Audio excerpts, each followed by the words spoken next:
Well, it's always enjoyable to catch up with some of the stars of yesteryear, and this particular gentleman certainly enjoyed a lot of success throughout the 70s and into the 80s down the east coast of Australia with those famous black and green checks. Of course, that's the giveaway. Of course, my guest is Wayne Honan. Well, Wayne, there's no doubting that throughout the 70s and 80s, they were great days wearing those famous colours of the black and green checks. Well, they've been good for a long time, so yes, you're right, 70s, 80s, we certainly had some good horses then. Of course, that was all under the banner of Killarney Stud, your famous and Hall of Famer, Father Jack Honan.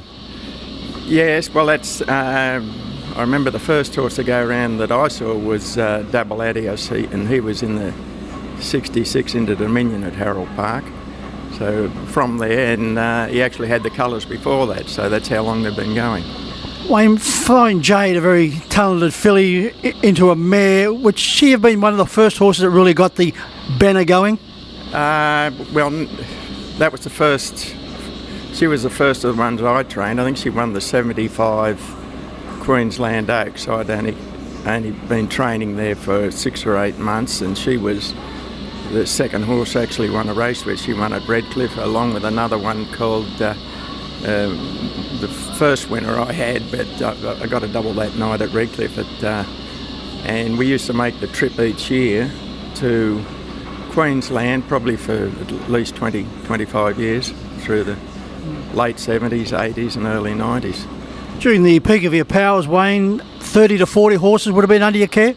At Killarney, yes, 35 would have pulled it up for sure. Wayne, was it a tough decision to sell Killarney? Mate, it was tough keeping Killarney. It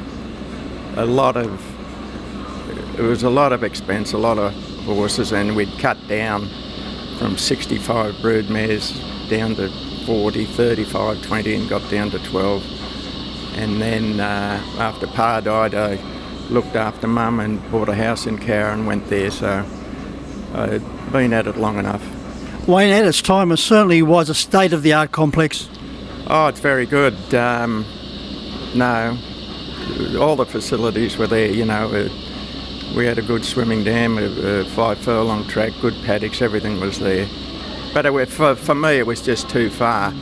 If you wanted to come to Menangle, it was 4.5 hours, and back in a day, it was no good when there was everything else at home. Your father Jack had a wonderful reputation, as I mentioned, as a breeder and also an owner, but what made him so special in formulating the breeding patterns he had, Wayne? Well, Annie started breeding when he first went over to America to buy stallions, and the first year or two would have been, or second year was Caesar Blue Chip and a few of those others there. He was the first, and then a few years later Amber LaBelle was good mares, but he kept...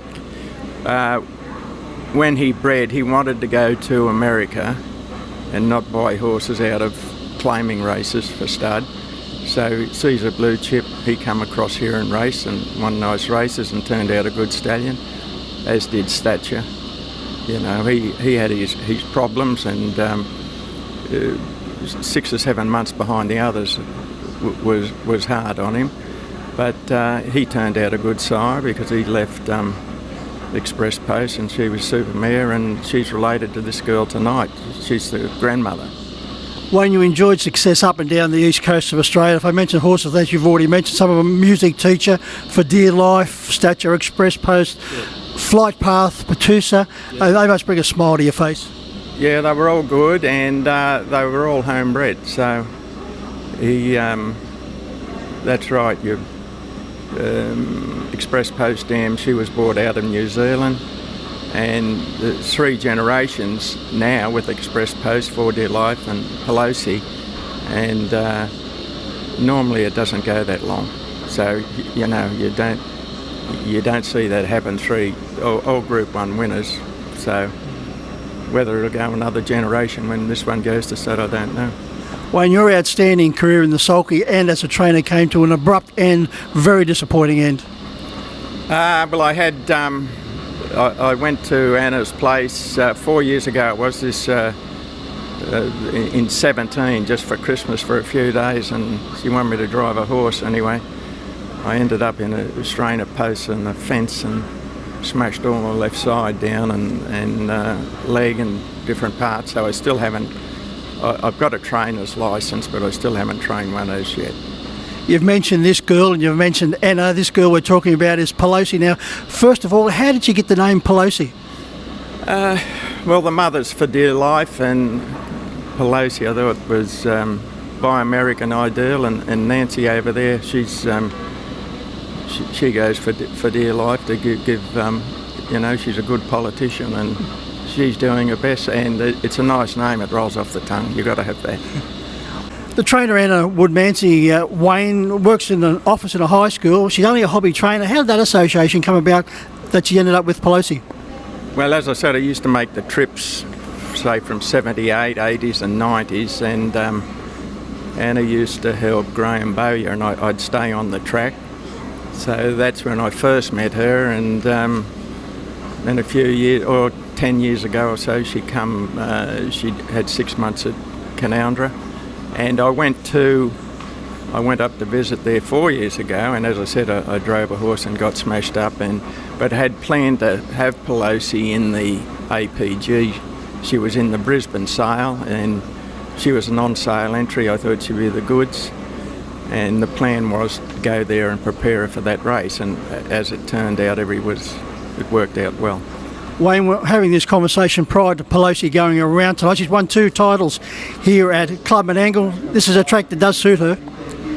Well, it suited her own age group, but come tonight it'll be a big test. I'd like to think if she could run second or third to Luke's horse, I'd be more than happy, because she's only been down a few days, or last Saturday, and had days travelling, and then there were 3 days, a couple of days they couldn't be worked because of quarantine and all that sort of thing. So if she can run a nice race tonight, over the next few weeks she'll get better.